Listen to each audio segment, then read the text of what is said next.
खबर बहुत खतरनाक है और ये सवाल उठने लगे हैं कि क्या एक बार फिर अमेरिका और ईरान के बीच में जंग शुरू होने वाली है, क्योंकि IRGC ने, इस्लामिक रेवोल्यूशनरी गार्ड कोर ने अमेरिका के 3 MQ-9 ड्रोन्स मार गिराए हैं।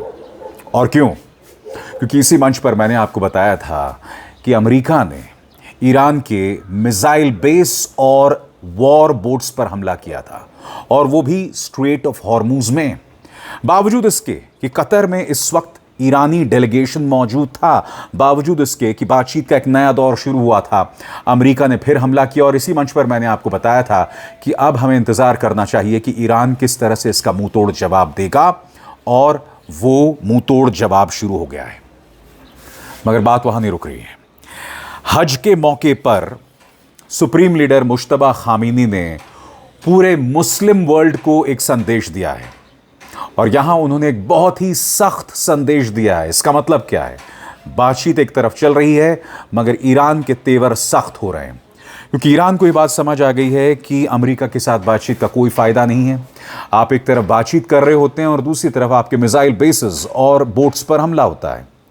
मुश्तबा खामेनी ने साफ तौर पर कहा है कि अब खाड़ी देश किसी भी कीमत पर अमेरिका को पनाह नहीं दे पाएंगे, और अमेरिका खाड़ी देश को कवच बचाकर बच नहीं पाएगा।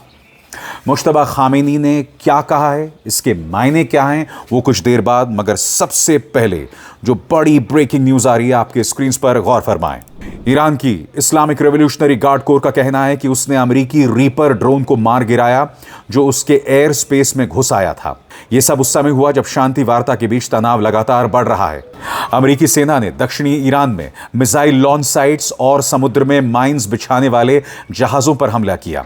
अमेरिकी सैन्य प्रवक्ता ने इन हमलों को सेल्फ डिफेंस बताया था। इससे पहले ईरानी मीडिया ने दक्षिणी बंदरगाह शहर बंदर अब्बास में धमाकों की खबर दी थी। तेहरान के बड़े वार्ताकार कतर पहुंचे हैं, जहां संभावित समझौते को लेकर विवाद वाले मुद्दों पर चर्चा हो रही है। इस समझौते का मकसद ईरान के खिलाफ चल रही अमेरिका इस्राइल जंग को खत्म करना है। और जाहिर सी बात है दोस्तों, इसके बाद यह मामला यहां थमने नहीं वाला है, क्योंकि अमेरिका ने पहले सीज फायर को तोड़ा और मिसाइल बेसिस पर हमला किया, बोट्स पर हमला किया। उसके जवाब में 3 MQ-9 रीपर ड्रोन मार गिराए गए। अब यह मान के चलिए कि अमेरिका इसका जवाब देगा, यानी कि धीरे धीरे धीरे एस्केलेशन बढ़ रहा है, यानी कि इस्राइल कामयाब हो रहा है।